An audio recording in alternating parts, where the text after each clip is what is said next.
So what I'm going to do right now is I'm going to crunch 1400 years of Islamic history in 5 minutes and make it as exciting as I can possibly make it. Because I hated history when I was a little girl. At this age, I appreciate history.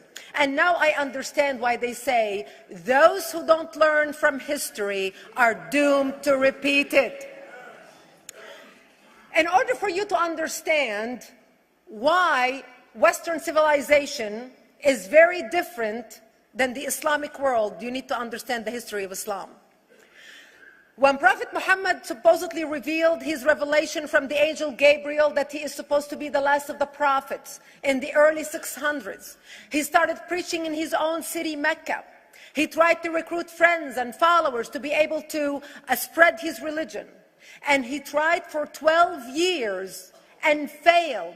And after 12 years, he was only able to recruit his immediate family and friends. So he decided, if I go to Medina, which was the Jewish hub of Arabia, the business hub where the Jews lived, if I go there and preach my religion to them, if they accept me, that will buy me respect and stature between my own people, and they will accept me. So Prophet Muhammad started borrowing a lot from the Old Testament to make his religion more palpable to the Jews, to make it a lot similar. This is why you see a lot of similarities between Judaism and Islam. For example, Jews don't eat pigs, Muslims don't eat pigs. Jews pray a few times a day, Muslims pray a few times a day. Jews fast on Yom Kippur, Muslims fast on Ramadan. And this is why you started seeing a lot of good writing in the beginning of the Qur'an when Prophet Muhammad was saying all the good things about the people of the book. He took his message and went to Medina trying to recruit the Jews, talking about the people of the book, talking about how similar the two religions are. When they refused to accept him and follow him as the last of the prophet, that's when he turned against them and started killing them and started expelling them. That's when Islam went from a spiritual movement for the first 12 years of Islam into a political movement cloaked in religion after the year of the Hijrah, after Muhammad went to Medina and the Jews did not accept him. He became a military warrior and declared war on them and started expelling them. Jews and Christians became dhimmi, or second-class citizens. They were only allowed to stay alive and not be killed only by paying the jizya or the protection tax. So they had a choice: convert to Islam, or if you want to stay alive, you have to pay the jizya or protection tax, living as dhimmi in the Islamic nation. Christians and Jews could not ring church bells. Jews could not blow the shofar. Christians could not ring church bells. They could not pray publicly. Christians and Jews could not gather together and build new churches or new temples. And the way they paid the jizya or the protection tax was in a monthly ceremony where they would get together downtown and the Jew would kneel on his knee and hand his goods to the mullah, who would take the goods as the price for buying the protection. And in many areas, Jews and Christians were given necklaces to wear as a receipt that they paid their jizya or their protection tax. Jews considered najis under Islam. Najis is bodily fluid. Najis is garbage. Najis is dogs. Najis is dirty. So Christians and Jews were treated as second-class citizens. Islam continued to grow. As Islam grew, more people became dhimmi or second-class citizens. Jews and Christians were given identifiable clothing. The yellow star, which was given to the Jews that most people think is a German invention. It was actually an Islamic invention in the 9th century in Iraq by the second Khalif, Khalif al-Mutawakkil of Iraq, who invented the yellow star for the Jews to be identified as they walked down the street.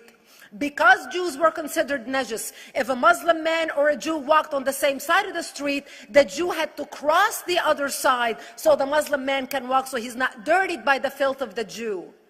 Christians were given the zunnar, the belt, which most of you men are wearing right now.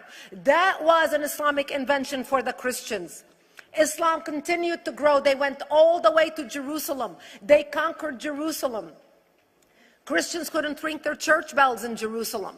The Pope in Rome in 1090 told the Christians, how could you sit idly by and allow your brethren to suffer like this in the Holy Land? You need to go liberate the Christians. You need to go help the Christians. That's why the Crusaders were launched. The Crusaders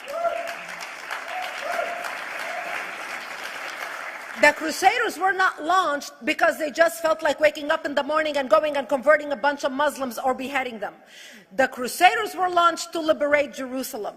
And they were able to liberate Jerusalem for less than 100 years before Salah ad-Din al-Ayyubi, Saladin, took it back, and Jerusalem remained under Islamic control until 1967, when the State of Israel liberated Jerusalem, where Christians, Jews, and Muslims could pray under the same sky.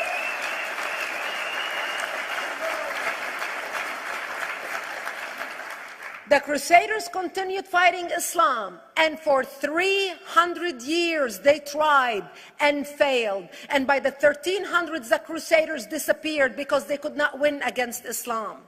Islam continued to expand. They went all the way to Central Europe. They went all the way to China. They went to India. They conquered Spain. They changed the name of Spain from Spain to Andalusia.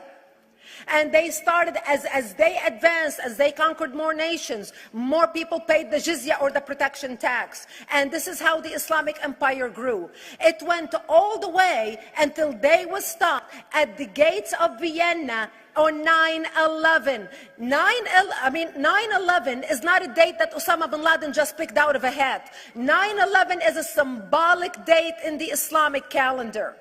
By the 1600s, Islam had covered more of the earth's surface than the Roman Empire did at its peak.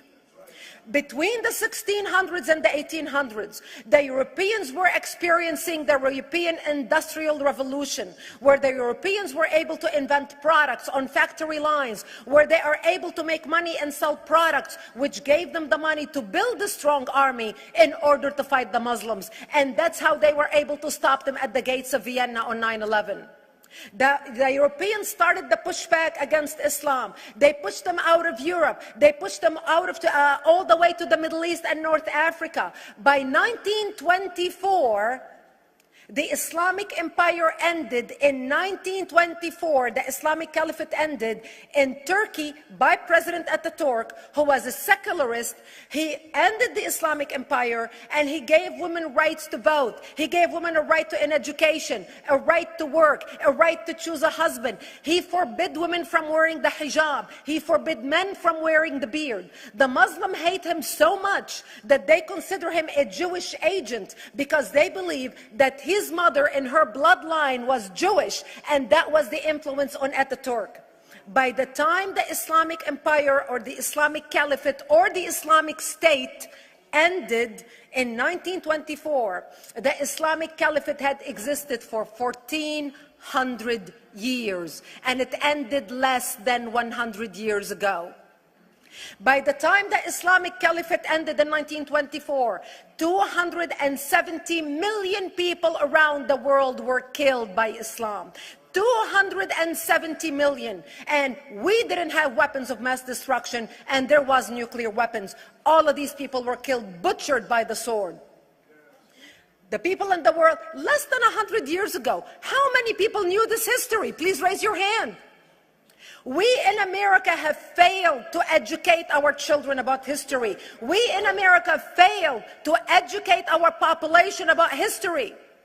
Our children in high school, you take any 17, 16-year-old kid, 18-year-old kid, and ask them about World War II. They can't even tell you what happened in World War II. For them, it's ancient history, and we still have our World War II veteran walking among us. That's how little we know of history. Islam ended in 1924, the Caliphate. People thought the Caliphate will never be resurrected. The Caliphate will never come back. But two things happened in the Middle East in the last century that made the Islamists be able to resurrect the Caliphate. Number one is the discovery of oil in Saudi Arabia, which we were able to discover and were stupid enough to allow them to nationalize it. And the number two that happened was Ayatollah Khomeini coming to power in 1979.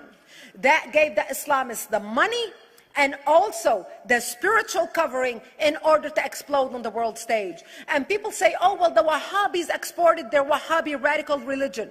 The Wahhabis are the name of Wahhab. They're not a different sect of Islam.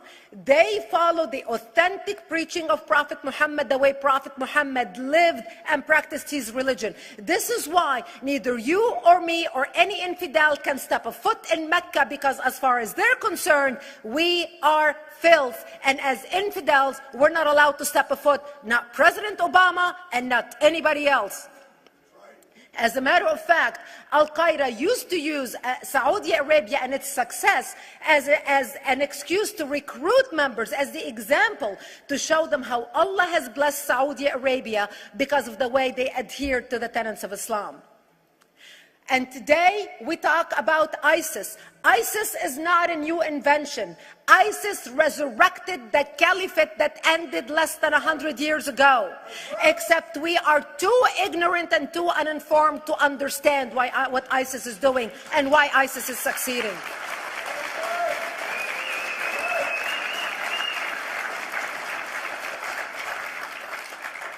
Two things you need to understand about Islam and the principles of war in Islam. One is the law of taqiyya, which means lying and deception. It means that a Muslim man can lay his hand on the Qur'an and swear that he is telling the truth, knowing that he is lying, but also knowing that the Qur'an will forgive him because he is advancing the cause of Islam. The second thing you need to know about is that the Treaty of Al-Hudaybiyah, which is an Islamic principle of war and a model on how to deceive your enemy when you have to sign peace treaties with your enemy. And it is based on an example by Prophet Muhammad. Prophet Muhammad was attacking the Meccans and their caravans when he was living in Medina. One day he attacked them because this is how he got the goodies. He would attack them, rob them, and spread the goodies among his men. And this is how he was able to recruit, because this is how people made money without working. And so he attacked the Meccan caravans. When he realized he's not able to defeat the Meccans in that city of Al-Hudaybiyah, in that place, he signed a 10-year treaty with them. Does that sound familiar? A 10-year treaty with them that says he will not attack them, he will have peace with them, he will not declare war on them. Muhammad used the treaty for 2 years to build his military, strengthen his army, and when he realized he was strong enough to attack his enemies when they least expected it, because they thought they had a peace treaty with Muhammad, he broke the treaty, attacked them 2 years later, and Mecca fell within 24 hours because they were not expecting the attack. And that became a principle of war in Islam. And to give you an example of how that is practiced, this is why anything signed with Iran means nothing to them.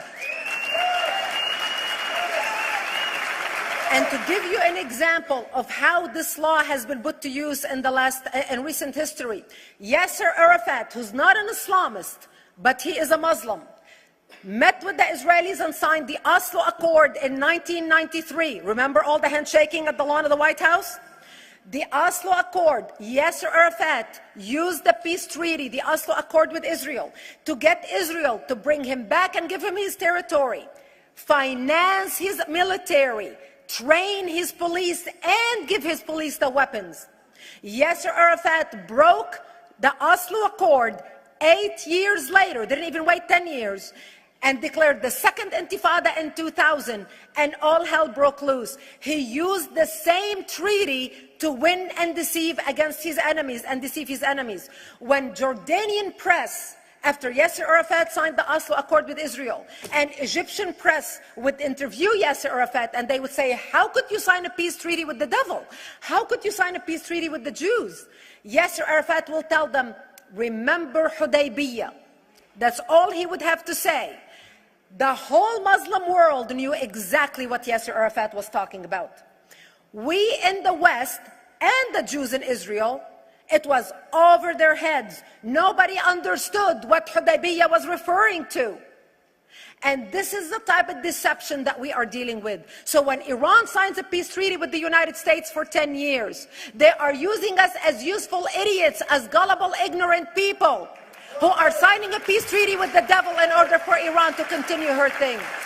In this deadly game of thrones, there's no place for America or for Israel. We don't have to gamble with our future and with our children's future. Elie Wiesel. And I wish I could promise you, Elie, that the lessons of history have been learned. That is why it is so important to be wise about who we're going to put in the White House next year.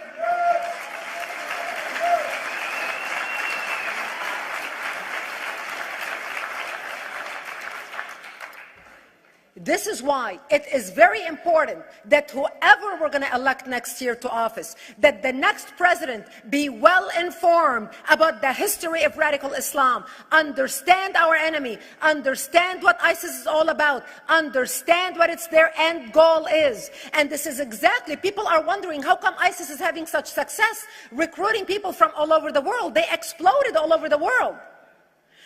The Pew Research did a poll, and of course the Pew Research is not Brigitte Gabriel, is not Fox News, is not Tony Perkins.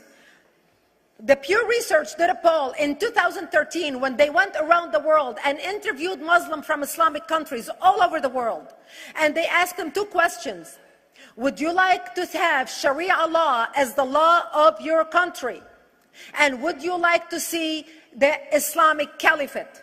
And remember, this was in 2013, before ISIS.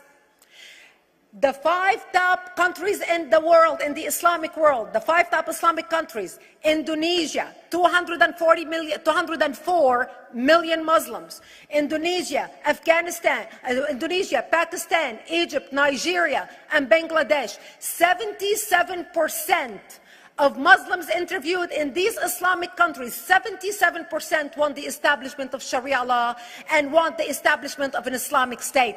That means 77% of the world, quote, moderate Muslims agree with the establishment of ISIS and what ISIS is doing.